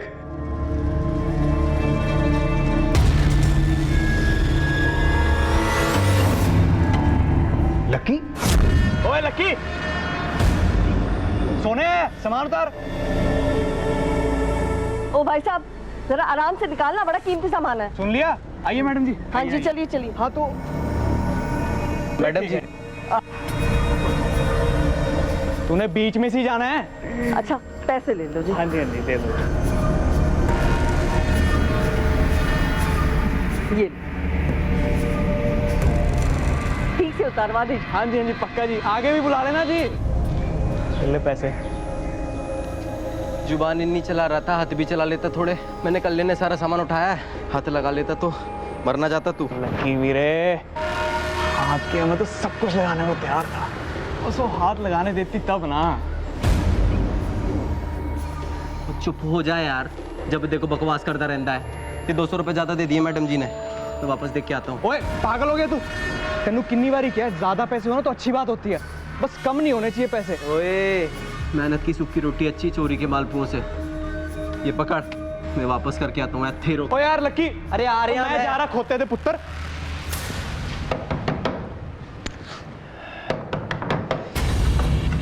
तू क्यों होया? वो मैडम जी 200 रुपए ज्यादा आ गए थे, तो वही वापस करने आया हूँ। अरे रख ले ना, बख्शीश समझ के रख ले। 3 साल पहले लुधियाना में मिसेस खुराना का मर्डर हुआ था, और तब भी तू पर्स वापस करने गया था। उसका मोडस ऑपरेंडी सेम था।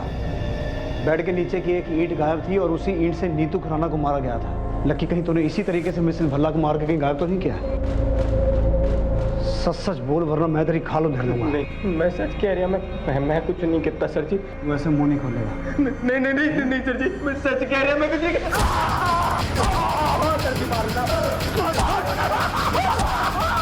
परजाई रूप,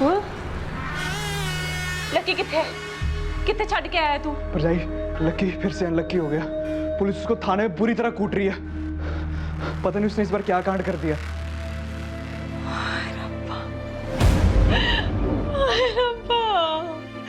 और मैं क्या करा?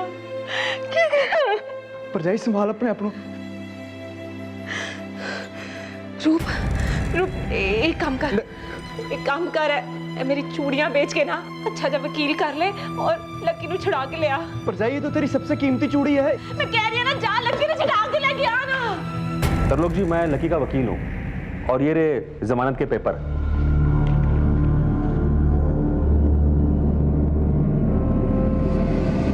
हुकुम सिंह, चला।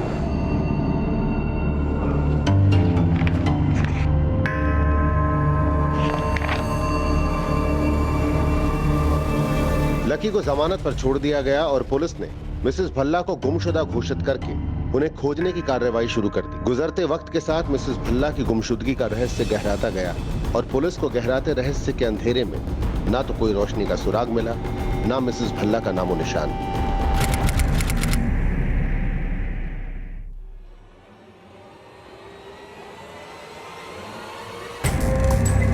रेशमा,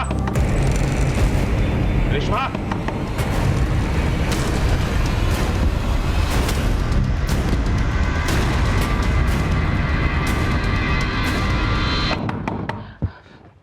कौन था? कोई नहीं जी। कौन आया था? कोई नहीं जी। कोई नहीं जी। कौन था? आपको वहम हो गया, मैं सो रही थी। सो रही थी तू? ये बनियान किसका है? नहीं।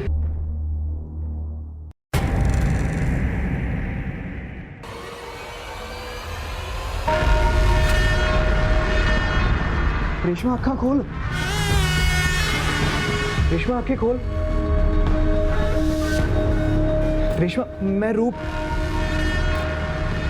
मैंने कहा था वो लक्की किसी का भी सगा नहीं है। उसके साथ रहेगी ना तो ऐसी मार खाती रहेगी। अगर मैं होता ना लक्की की जगह तो उस जहीर को छोड़ता नहीं बिल्कुल भी। रेशमा अभी भी कह रहा हूँ छोड़ दे लक्की को। उस कंजर लक्की में ऐसा है क्या? हाँ, ऐसी कौन सी बात है जो मेरे में नहीं है? पर कोई ना रेशमा, मैं दिखाता हूँ तुझे कितना प्यार करता हूँ तुझसे। मैं छोड़ूंगा नहीं, मैं जहीर को बता रहा हूँ, छोड़ूंगा नहीं जहीर को।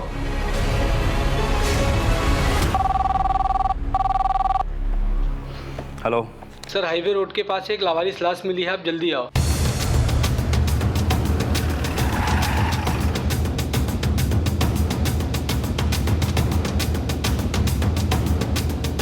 आसपास चेक करो।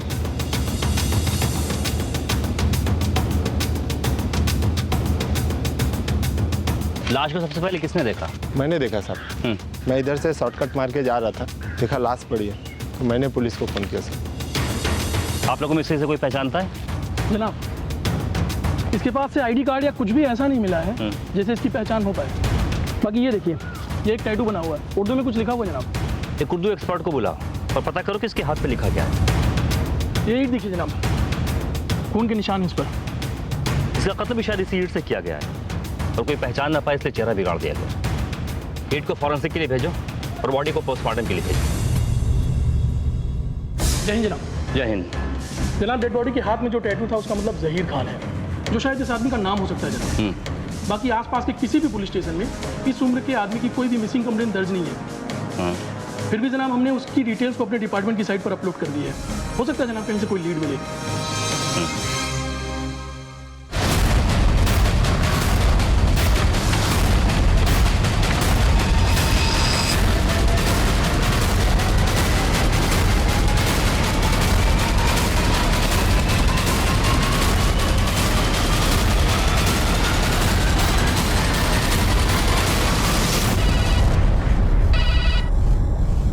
हेलो। हाँ जी, तेजबाग पुलिस स्टेशन पटियाला से पीएसआई तरलोक सिंह बोल रहा हूँ जी। हाँ बोलो तरलोक। जनाब, ये जो लुधियाना में मर्डर हुआ है, जिसकी डिटेल आपने वेबसाइट पर डाली है, जनाब 1995 में लुधियाना के सेवक नगर में मिसेस खुराना का मर्डर हुआ था।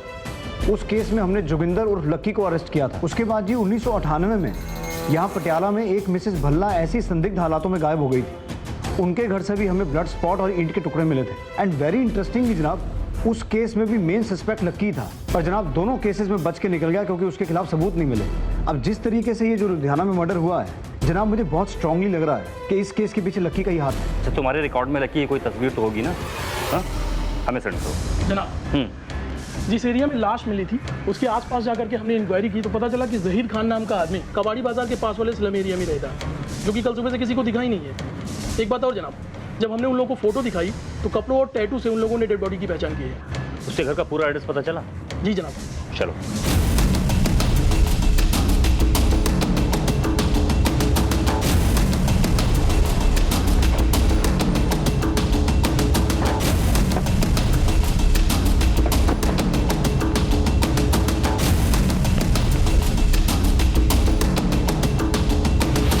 जनाब, यहाँ तो ताला लगा हुआ है। जहीर का यही घर है? जी हाँ। अच्छा, जहीर ये आदमी कैसा है? जहीर भाई बहुत अच्छे आदमी हैं। उनकी बीवी उतनी ही बच्चल है। इसको पहचानती है? यही तो लकी है। लकी का घर कहाँ है? पीछे वाली गली में। कौन की गाल होगी है सर जी? लकी कहाँ है? बुलाओ उसको, हमें कुछ बात करनी है। सर जी, वो ते घर पे नहीं है, बाहर गया है। ओ परजाई जी, झूठ क्यों बोल रहे हो? सर जी, लकी तो अंदर सो रहा है। कौन है सोनम? इससे बातें बना रही है? हमसे? लेकिन हमें इनसे नहीं, तुझसे बात करनी है। बट की हो है सर जी? जहीर के कत्ल के बारे में। जहीर का कत्ल?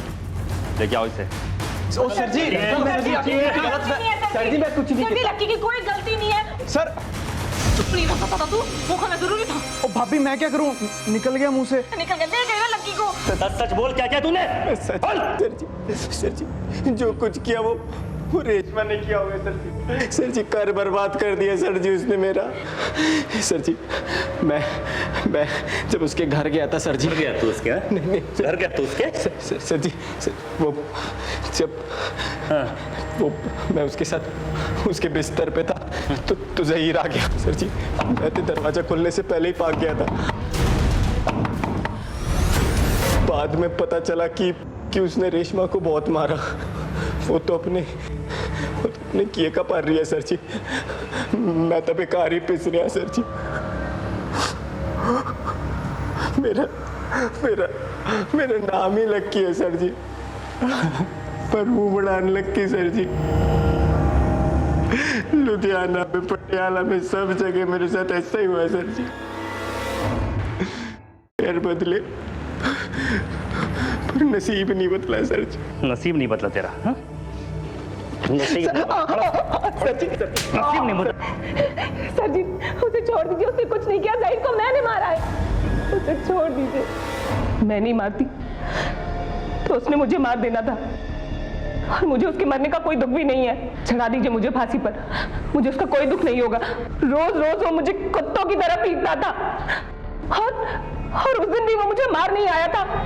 मैं अपनी जान बचाती नहीं तो क्या करती, इसलिए मैंने उसे मार दिया और उसकी लाश को मैदान में डाल दिया। रेशमा ने कबूल किया है कि उसने ज़हीर को सेल्फ डिफेंस में मारा है। जनाब मुझे पूरा यकीन है ये झूठ बोल रही है। हो सकता है रेशमा झूठ बोल रही हो, लेकिन उसका कन्फेशन तो कंसीडर करना ही पड़ेगा ना।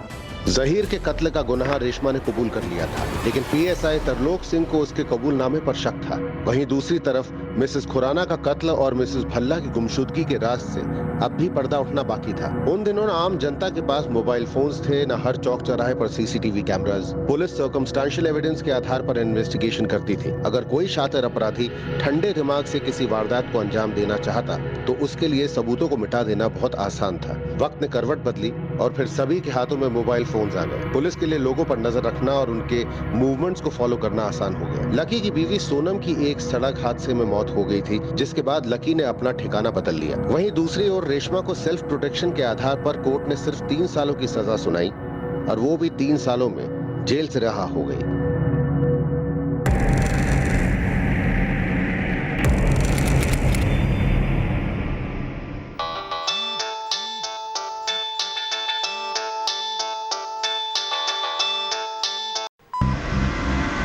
हाँ ढिल्लो, ठीक है पहुंचते हैं।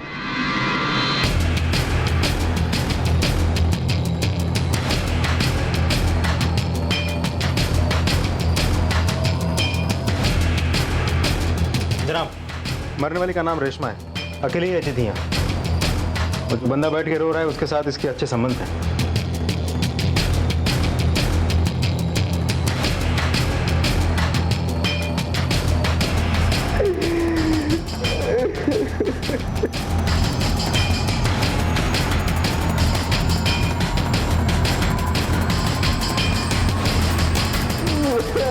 हाँ भाई,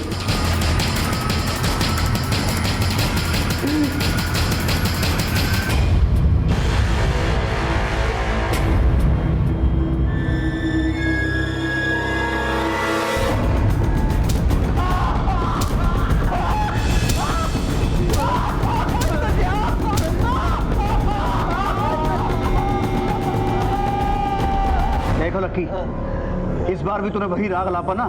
देख मैं तेरी क्या हालत करता हूँ।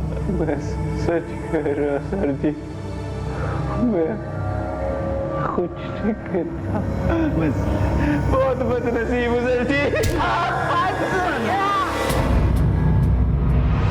ठीक है, कल बात होती बताना मेरे को क्या बात है। जनाब, लक्की नू होश आ गया, पर और मारू तो मर जाएगा वो। चलो देखते हैं। कह रहा है मर्डर के बाद वो पहुंचा था। देख,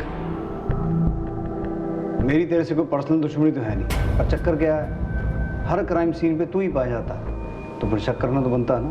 जब वो ज़हीर के खून के इल्जाम में 3 साल के लिए जेल गई थी, तब मैंने परवीन मिल गई थी जी। परवीन कौन?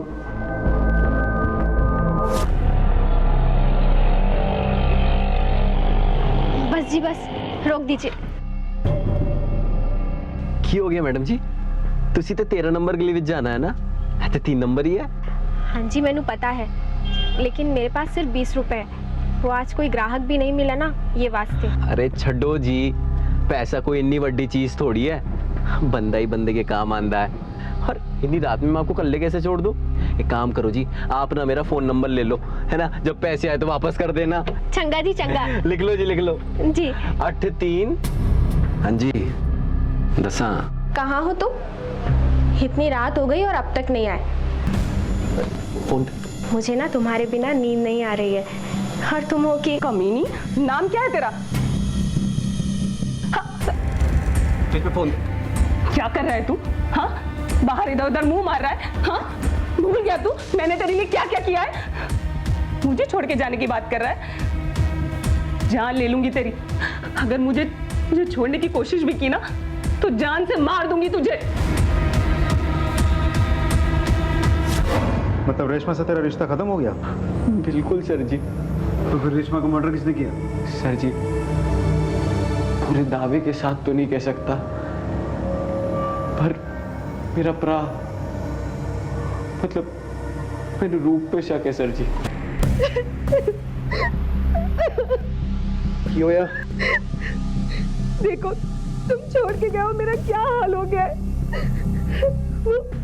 वो रोज मुझसे जबरदस्ती करता है और अब तो वो मुझसे धंधा कराना चाहता है। ओए, गल सुन मेरी, रेशमा को परेशान करना बंद कर दे, समझा? बंदा बन जा। ओए कंजर, पता नहीं कहाँ मुंह मारता फिरता है तू। कंजर बोल रहा? और मैनू कंजर बोल रहा? और उस दिन झगड़े के बाद रूप मैनू कभी नहीं मिला, ना ही उसने मेरा फोन उठाया। किसी ने मैनू बताया कि रेशमा को कुछ हो गया है, तो मैं उसके घर चला गया उसको देखने वास्ते कि कहीं रूप ने तो कुछ नहीं कर दिया। मैं अंदर गया तो देखा कि रेशमा मरी पड़ी है। ऐसी भी थी सर जी, दुख तो होता है ना किसी के मरने का। जरा खोल दे। देख लकी, फिलहाल तो जाने दे रहा हूँ, पर एक बात याद रखियो, शहर छोड़ कर नहीं जाना, और तेरी हाजिरी चाहिए मुझे थाने में हर हफ्ते। और एक बात, अगर रूप के बारे में कोई भी खबर मिले तो हमें बताइए। जनाब, लकी के फ़ोन की लास्ट लोकेशन उसके घर के आसपास का है या फिर वो जहाँ काम करता है वहाँ, लेकिन कत्ल के दिन रूप के फ़ोन की लास्ट लोकेशन रेशमा के घर के टावर का है, और फिर चंडीगढ़ होते हुए दिल्ली, जहाँ phone last time switch off हुआ। जनाब, इससे साफ जाहिर होता है कि रूप ने रेशमा का खून किया और दिल्ली फरार हो गया। दिल्ली पुलिस को इन्फॉर्म करो और रूप का अरेस्ट वारंट जारी करवाओ। तमाम कोशिशों के बावजूद पुलिस को रूप कहीं नहीं मिला। वहीं लकी हर हफ्ते आके थाने में हाजिरी लगाने लगा। उसने परवीन के साथ घर बसा लिया था।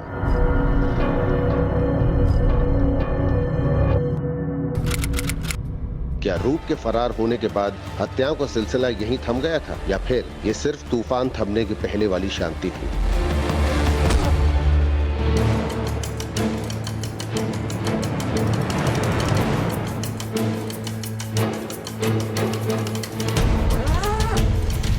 जनाब, लाश तो 2-3 दिन पुरानी लग रही है।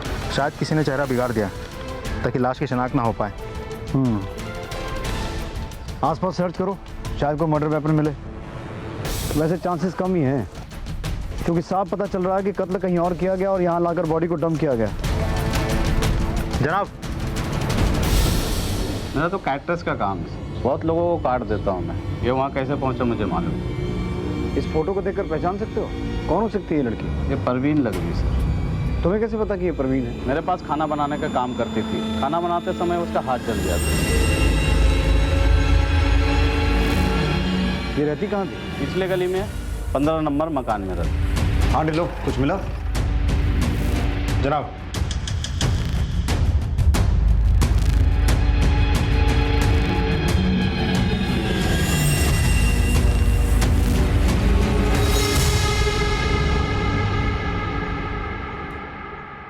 लकी, यार तू हमेशा इतनी जल्दी में क्यों रहता है? नहीं जी सर जी।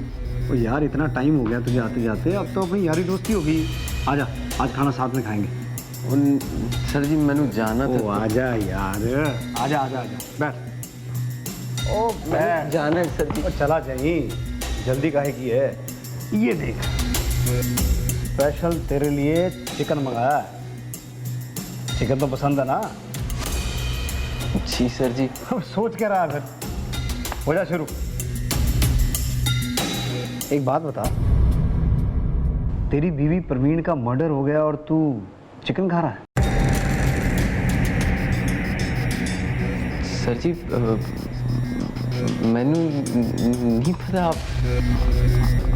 आप कुछ समझ नहीं आ रहा है ना? क्या कह रहे? समझाता हूं।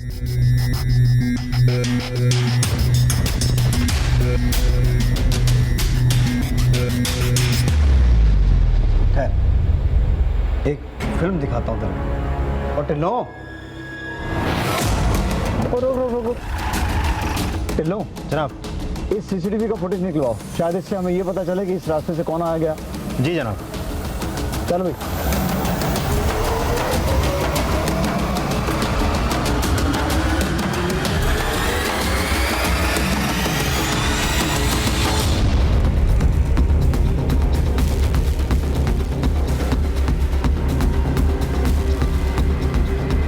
अब समझ आया? शुरू कर। 1995 से क्या किया था मिसेस खुराना के साथ?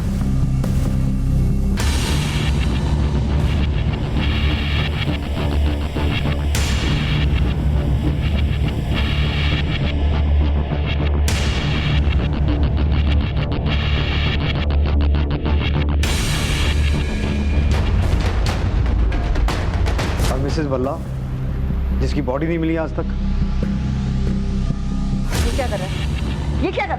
ताकि पुलिस सिर्फ मिसिंग कंप्लेन दर्ज करे और मैं अगर फंसा भी तो मेरे खिलाफ कोई सबूत ना मिले। उस दिन तो मैं रेशमा के घर से भाग गया था,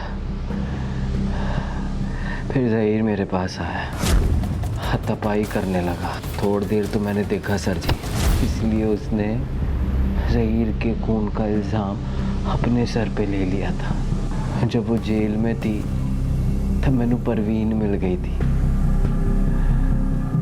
और बिना औरत मेरा गुजारा होना मुश्किल था सर जी। जिस औरत ने तेरे लिए कत्ल का इल्जाम अपने सर पे ले लिया, तूने उसे ही मार दिया और इल्जाम लगा दिया अपने छोटे भाई रूप पे, हैं? अरे वो कमीना था सर जी, रेशमा के चक्कर में उसने मेरे से लड़ाई की। पर रेशमा को क्यों मारा? रेशमा को जेल से बाहर आने में 3 साल लग गए। तब तक तो मैं परवीन का दीवाना हो चुका था जी। इस करके रेशमा ने मैनू धमकी दी। रूप का मोबाइल मेरे पास था जी, तो मैंने अपना मोबाइल घर में छोड़ के रूप का मोबाइल लेके रेशमा के घर गया। अगर तू मुझे छोड़ के गया ना तो मैं सबको बता दूंगी कि जहीर का खून मैंने नहीं, तूने किया है। हाँ, सबको बता देगी? सबको बता दूंगी। रूप का मोबाइल एक चलते ट्रक में डाल दिया ताकि आप लोगों को लगे कि रूप रेशमा का कत्ल करके फरार हो गया है। इतना कंजर आदमी मैंने अपनी जिंदगी में नहीं देखा कभी। अगर परवीन तुझे इतना प्यार करती थी तो परवीन को क्यों मारा फिर? सर जी, इसके बाद परवीन मैनू अपने पिंड ले गई। वहाँ मैनू उसकी छोटी बहन दिखी, 21-22 साल की, बड़ी सोहनी कुड़ी।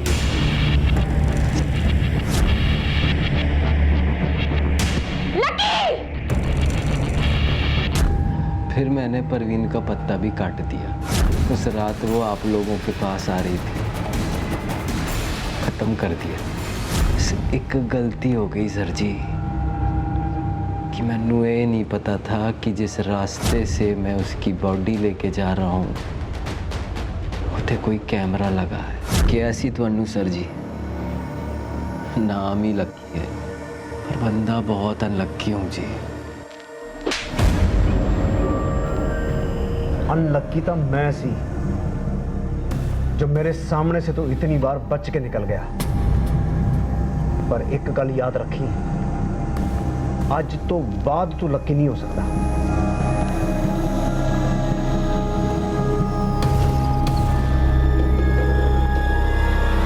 क्राइम पेट्रोल्स के और भी दिलचस्प कहानी देखने के लिए हमारे चैनल को सब्सक्राइब करें और बेल आइकॉन दबाना न भूलें।